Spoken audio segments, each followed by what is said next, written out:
Welcome to Tarot Tuesday for the week of October 14th. This is for Taurus. Taurus, happy Libra season. Your ruling planet also just moved into Libra, so heavy Venus energy right now that you're probably enjoying. And we're all enjoying Pluto going direct now. So those are the biggest energies happening right now. I'm using the Starseed Oracle. I did get another Rebecca Campbell deck because I live down the street from the shop at the moment, so I had to do it. But one thing that I will say, and because at the time when I was I watched a video about star seeds, I was heavily inspired.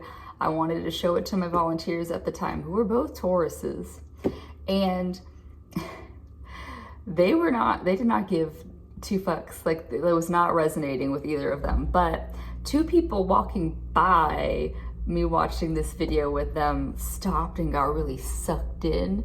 And so all that it proved to me is that there are some people that are starseeds probably that really resonate with all the starseed material out there. And there are people like my Tauruses that were very earthy and grounded and very what the fuck is this shit, and that's totally fine too. When people think about, like, people get lost in the clouds sometimes, people get stuck in the angel energy, but we forget about the earth spirits that keep us grounded here on this plane, which most cultures have some version of little people like fairies that, you know, are really tied to the land. And, you know, there's no better, there's just star seeds, there's fairies, there's, you know, all these energies that come together to make this world what it is, this experience, this dimension that we're on right now what it is. Yeah? Okay. So, Taurus. It's a 3-card spread that's in this book, and it's your fated life, your destiny life, and the bridge between. Yeah? The last one was very direct, but I've literally never even seen any of these cards, so we'll see how it goes. Whale and Orca Elders. Share your song, frequency of sound, diving in. All right, Taurus. So share your sound. Whales and orcas, you know, we have the recordings of just them and their songs that they do throughout the ocean, and just vibration in general. So say you're not a musician or someone musically inclined, that doesn't mean that sound doesn't resonate with you. You know, I now do more meditative sounds, but one thing that I learned from a therapist friend is that, you know, I listened to a lot more angsty music in my formative years. And listening to that music for me now is still recharging and refreshing and soothing, even though it's not technically the most soothing frequencies. But it is because it resonates with a specific time period. So some people, if freaking metal is what soothes you, puts you to sleep at night, go for it. Don't feel like you have to be putting on like fucking whale songs to feel soothed. But do know that sound has energy. So if you're listening to a lot of put down songs, like even pop bops, all will use words that are somewhat low vibration. And so I would never put on my teenage angst music if I was working on a person, because for one, yeah, the words get in people's heads a lot, but we put on a lot of music that doesn't have words. Or say if like I'm even hanging out, a lot of people, like if we were doing a craft night, we put lo-fi in the background because it doesn't have words. It's not going to distract us. It's not going to take us out of the space. It's just sound. It's just frequency.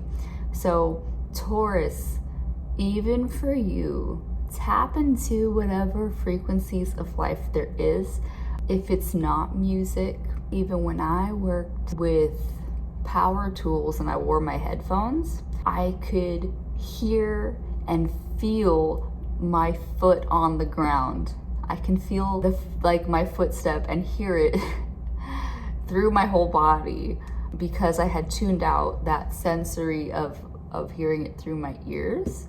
So Taurus, just know where sound is really affecting you. So say you're working near a construction zone, that those power tools that I was plugging up, you are being like, impacted by whatever frequencies are around you. This goes beyond just feeling and hearing, just the people in your space are frequencies. So whales are inspiring you to put things in your space that put you in a better frequency. I spent a lot of time on one card.